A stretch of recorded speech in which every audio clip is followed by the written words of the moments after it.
He was once a hero, a man the young United States celebrated with pride. But history remembers him for something far darker. His name became a curse, Benedict Arnold. This is the story of how a nation's greatest soldier became its most hated man. Benedict Arnold was born to fight. Brave, bold, and restless, he lived for danger.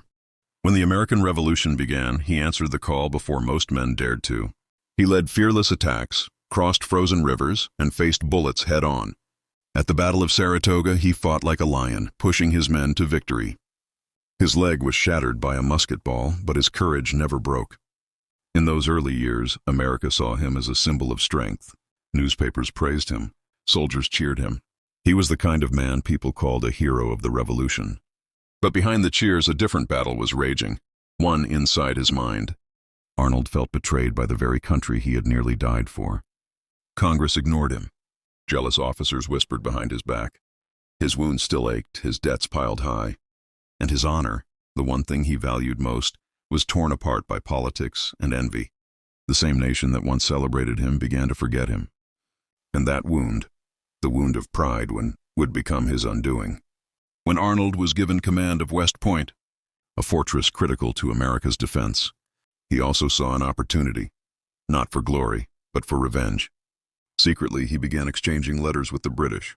He promised to surrender West Point for gold, power, and a place in the British Army. It was a betrayal so deep that even his enemies would be shocked. He wasn't just selling a fort, he was selling his country's hope. But fate has a way of catching up with the fallen.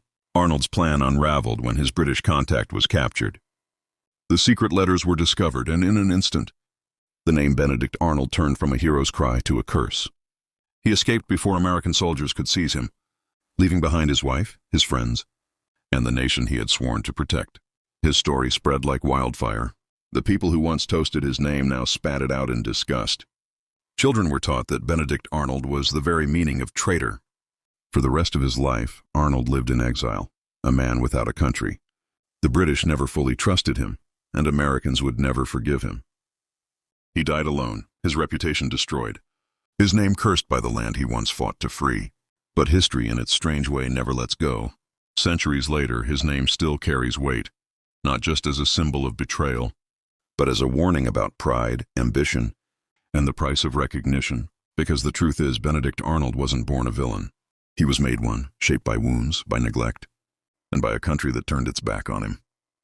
His downfall reminds us how easily heroes can fall, and how quickly a nation can turn love into punishment.